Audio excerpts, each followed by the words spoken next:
Funny, isn't it? How a man can work his whole life, 40, maybe 50 years, and still end up worried about rent. Still check his pockets before he steps into the grocery store. Still hold his breath when the card machine beeps. You ever wonder why? You ever sit down real quiet and just ask yourself, how did it come to this? You work, you try, you play by the rules, but every month feels like a narrow hallway.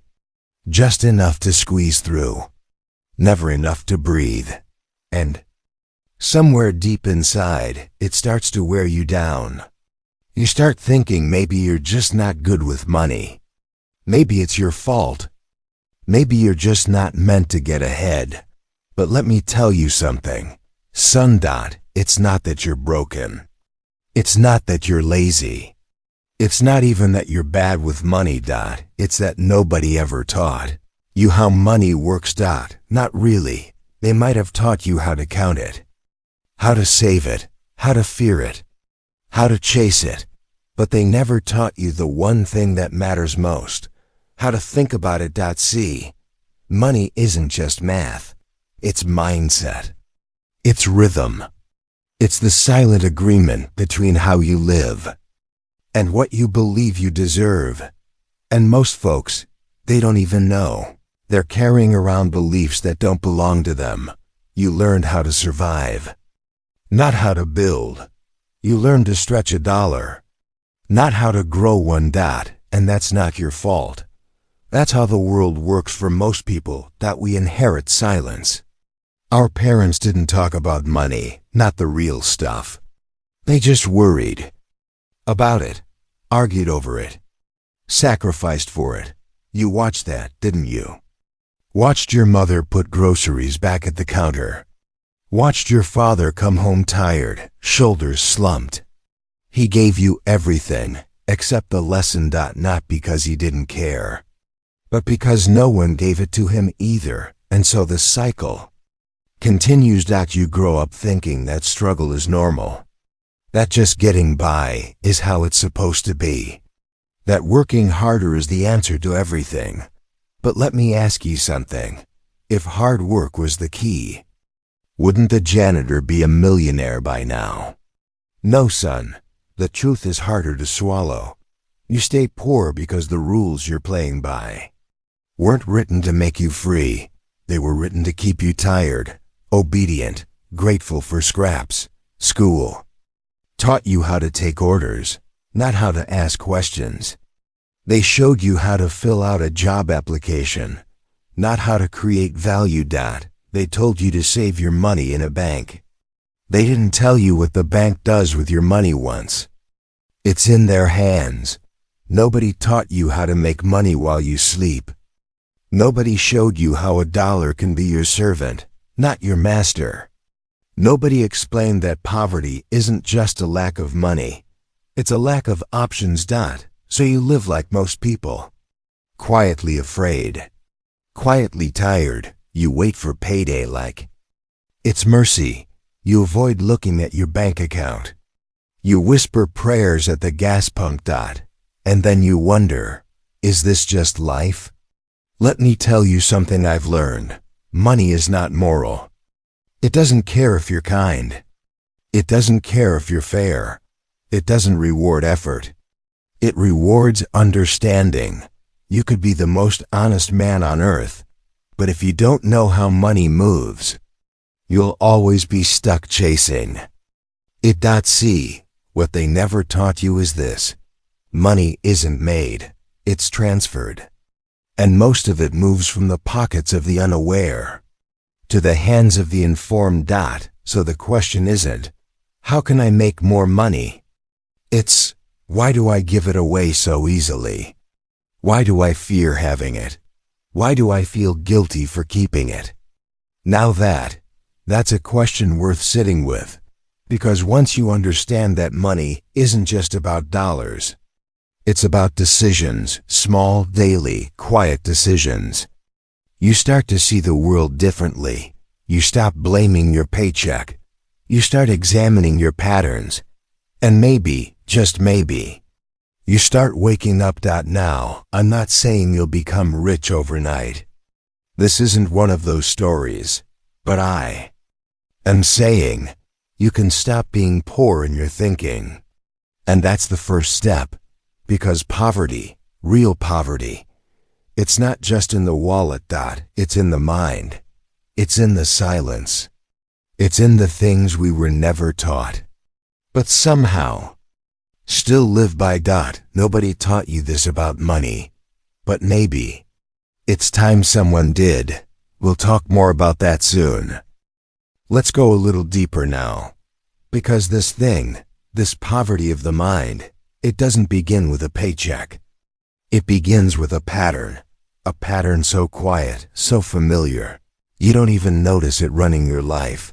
Let me show you what I mean. You wake up each morning and do what you've always done. Work hard, make just enough. Spend to relieve, repeat, and it feels normal. But just because something feels normal doesn't mean it's natural. And it sure doesn't mean it's right. Most of what you believe about money, you didn't choose. You inherited. Not in a will. In whispers. Little things you heard growing up. Money doesn't grow on trees. We can't afford that. Rich people are greedy. Better safe than sorry. Be grateful for what you have. At first, they sound harmless, even wise, but sit with them long enough, and they become the bars of an invisible cage. Don't chase opportunities, because you were taught risk is dangerous. You don't raise your prices, because you were taught that charging too much is selfish.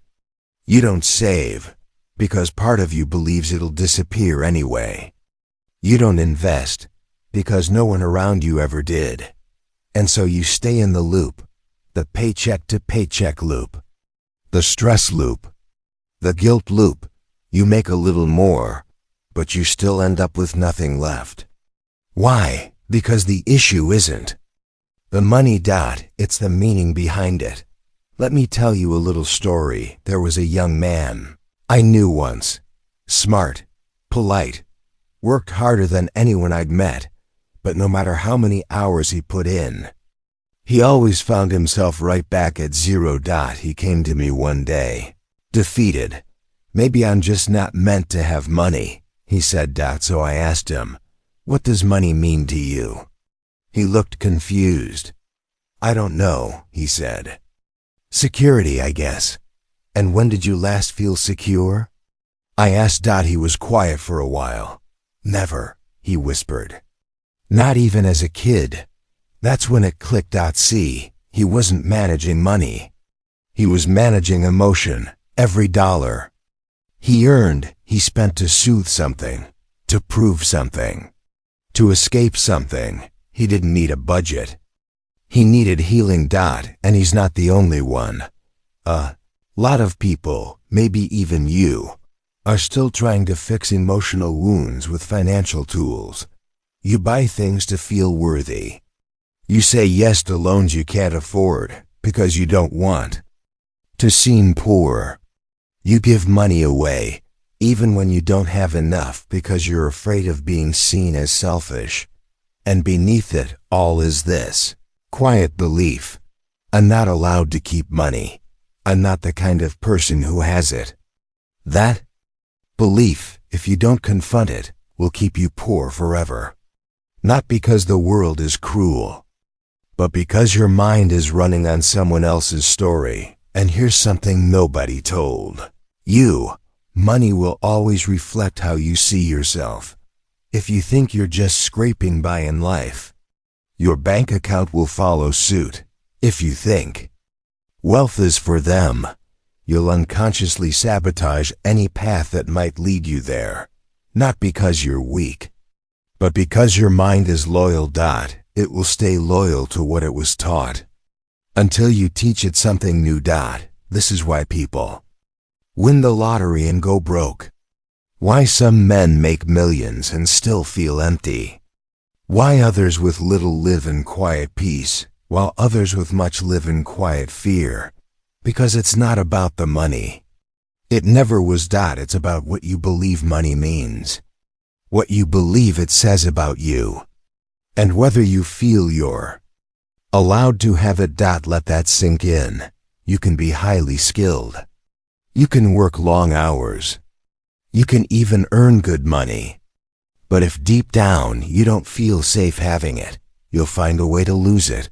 You'll overspend. You'll undercharge. You'll delay. You'll give too much.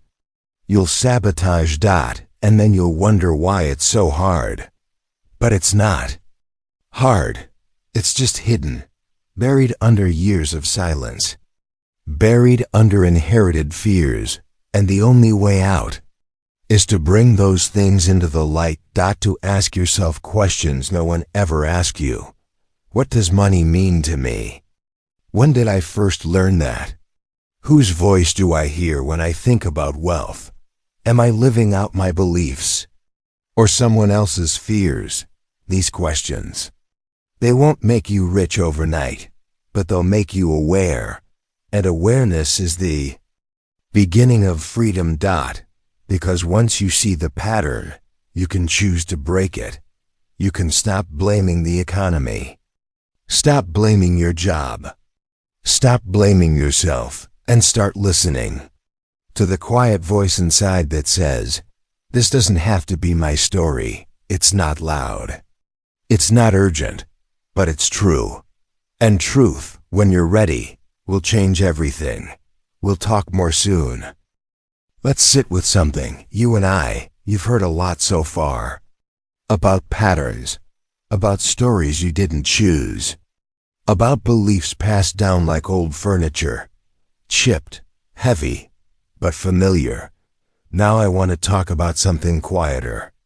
Something closer. Choice. Not the big kind. Not the dramatic moments where you pack your bags and change your life overnight. I'm talking about the small, daily kind. The kind nobody claps for. The kind that slowly changes who you are. See, people think poverty is a punishment. But most times it's a pattern.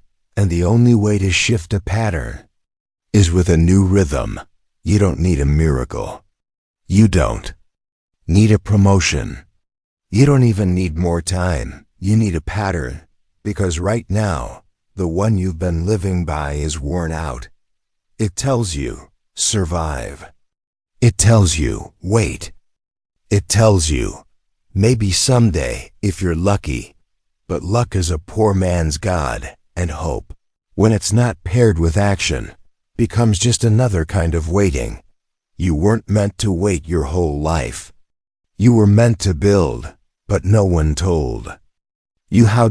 So let me tell you now. Slowly, gently. It starts after work. It's not your job that keeps you poor. It's what you do after your job. That's where the shift begins. You come home. You're tired. You want comfort, so you scroll. You spend. You escape. But those hours, those quiet hours, they are gold. They are the soil where your freedom grows or doesn't. And I know it's hard. I know you've spent your energy on someone else's dream all day. But if you don't plant something of your own in the evenings, don't be surprised when nothing grows. Let me be clear. I'm not talking about hustling yourself into exhaustion. I'm not telling you to grind till 2 a.m. I'm saying, use 1 hour to teach your hands a new way to build, read, write, listen, learn. Create. Not for applause, not for followers, for you. So your mind starts shifting from survival to ownership. That's the real turning point. Not when you make more, but when you realize you were never powerless. You just didn't know the game. Let me tell you something most folks don't understand. The poor work for money. The rich work to build value. And value, once it's built, keeps working, even when you sleep. But nobody taught you that. They told you, trade your time. They never told you, build something that trades itself. A skill, a service, a product. An idea that it doesn't have to be perfect. It doesn't have to make thousands right away, but it does have to start, because money, at its core, is just a reflection of where value flows. And if you never learn to create value, to solve, to serve, to show up, you'll always be chasing the flow instead of guiding it. You were taught how to work, but not how to think, and thinking is everything. A man who knows how to think can lose it all and rebuild. A man who only knows how to work is always one crisis away from starting over. So the shift is here. Start thinking like a builder, not just a doer. Not just a worker. A builder. That might mean you start tracking your money, not just spending it. It might mean you say no to a quick treat, to say yes to long-term peace. It might mean you stop hiding from your bank account and start facing it like a mirror. And yes, it might feel slow, but freedom is slow. It's not flashy. It's not loud. It grows quietly in the decisions no one sees. Like when you keep your old phone one more year. Like when you cancel something no longer serves you. Like when you read a book instead of watching more noise.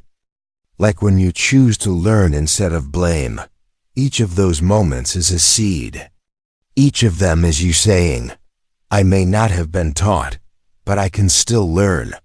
I may have started late, but I'm not done yet. That's ownership. That's the crack in the old wall. That's the beginning of something real. You don't need to become someone else. You don't need to impress anyone. You don't need to announce anything. You just need to decide. This story ends with me. And from now on, I learn what I was never taught. I build what I never inherited. I keep what I used to waste. One step. One choice. One pattern at a time, because poverty may have been passed down to you, but wealth, that's something you can plant. Even now, we'll talk more about that next. There's a young man I once knew, bright eyes, quick mind, good heart. He reminded me of myself, back when I still believed struggle was a virtue. He came to me one afternoon, hands in his pockets, frustration leaking through every word. I'm doing everything right, he said. I work, I save, I don't waste, but I'm still stuck. Still tired, still broke. He wasn't looking for advice. He was looking for relief. So I just sat with him. I let the silence stretch, long enough for the noise in his head to quiet. Then I asked, who taught you about money? He blinked. He thought for a moment. Then he said, no one really. I just picked it up along the way. I nodded. That's the problem, I said. Most folks are walking through life with borrowed beliefs and broken tools. And he looked at me, eyes wide, like a man seeing the shape of his own prison, because it never occurred to him that his entire financial life was built on silence. On watching, guessing, surviving. No blueprint. No conversation, just trial, and error, and more error. And that's the truth for most people. You weren't taught how to handle money. You were taught how to fear it. You were taught that wanting more is selfish, that talking about money is rude, that struggling is somehow noble, and all that silent teaching. It shaped the path you walk now. But here's the beauty in it. What was passed to you doesn't have to stay with you. You can unlearn. You can choose new words, new actions, new ways. You can rewrite the story, even if you started on the last page. That young man, he started small. He stopped apologizing for wanting peace. He stopped feeling guilty for saving. He started reading, learning, sitting still with his fears. He didn't become rich overnight, but he became awake. And once you're awake, it's hard to go back to sleep. And you, if you've made it this far, I suspect something in you is stirring too. Maybe a quiet hunger. Maybe a deep knowing that this isn't how the story has to end. So, I'll tell you what I told him. You don't have to be perfect. You just have to be present. Show up for your money, even if you're scared of what you'll see. Show up for your habits, even if they're old and stubborn. Show up for your future, even if no one else ever showed up for yours. It's not too late. You're not too far gone. You're not broken. You're just beginning. And beginning, truly beginning, is a rare and beautiful thing. So here we are. You and I. Two people across time.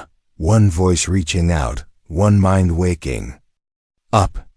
And if this has helped you, send it to someone else who was never taught. Someone who needs a moment of stillness. A spark. A truth. Because maybe, just maybe, that quiet little choice to share, to speak, to see, will be the beginning of someone else's freedom too. Until next time, take care of yourself. And remember, you weren't taught because they didn't know. But now you do.